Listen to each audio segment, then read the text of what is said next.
Hi friends, minute of English की class में आपका स्वागत है। सबसे पहले चैनल को सब्सक्राइब करें, वीडियो को लाइक करें। आज सीखेंगे हम लोग future perfect tense. Future perfect tense का पहचान क्या है?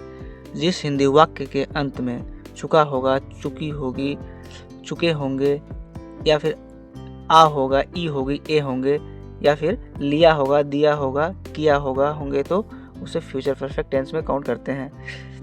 इसका रूल देख लेते हैं।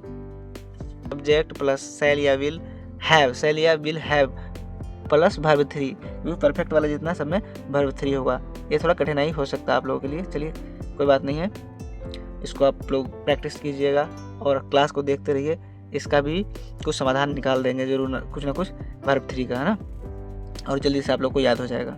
चलिए, और आई के साथ शैल का प्रयोग होता है और सभी सब्जेक्ट के लिए विल का प्रयोग होता है। लेकिन स्पोकन आप करते हैं मॉडर्न इंग्लिश में, तो सभी सब्जेक्ट के साथ विल का यूज कर सकते हैं, कोई दिक्कत नहीं है। चलिए ज़्यादा लंबा नहीं करते हैं, एग्जाम्पल ले लेते हैं।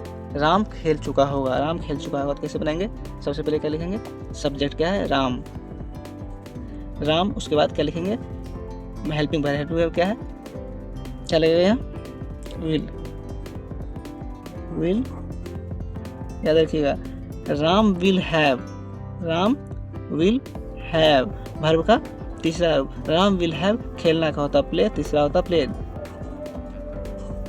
ठीक है, राम विल हैव प्लेड बन गए।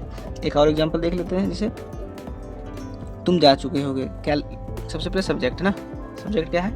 You will have. जाना का क्या होता है? गो का तीसरा गोन ना। अब एक क्या वाला ले लेते हैं। क्या हुआ? खा लिया होगा। देखिए आया ना, चुका होगा, लिया होगा, दिया होगा, या फिर या होगा, ई होगी हो, तो उसको फ्यूचर परफेक्ट में काउंट करेंगे।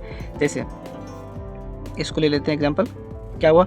खा लिया होगा, तो सबसे पहले यहाँ लगाएंगे क्या? विल। ये थोड़ा सा सीख लीजिए। विल, उसके बाद क्या होगा हम लोग का? सब्जेक्ट क्या है? ही। विल ही। याद रखिएगा ये बात, विल ही। क्या याद रखने के लिए बोल रहा हूँ कि विल हैव के साथ ये अगर इंट्रोगेटिव होगा तो विल हैव के साथ हैव आगे नहीं जाएगा, सिर्फ विल ही सब्जेक्ट के पहले लगेगा। Will he have. खाना का क्या होता है? ईट का तीसरा क्या होता है? Eaten. Will he have eaten.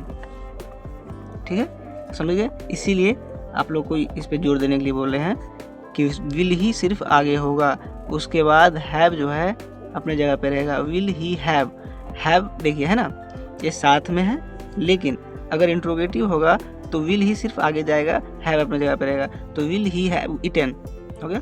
क्या हुआ? खा लिया होगा। एक नेगेटिव सेंटेंस दे लेते ना, क्या होगा?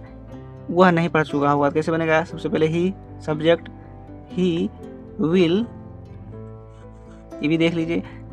तीसरे नंबर पे नोट लगेगा, ही विल नोट हैव। देखिए 3 सेंटेंस देखे, तीनों में कुछ ना कुछ सीख लिए। विल ही, देखिए इसमें विल लगा था आगे, और यहाँ क्या हो गया? He will. तीसरे नंबर पे note, he will note have read का तीसरा क्या होता है? लिखावट में सेम, बोलने में he will note have read. ठीक है, तो यहाँ तक आपको सीखने में कोई दिक्कत नहीं हुआ होगा। एक बार फिर से बोल रहा हूँ, चैनल को सब्सक्राइब करें, लाइक करें, शेयर करें।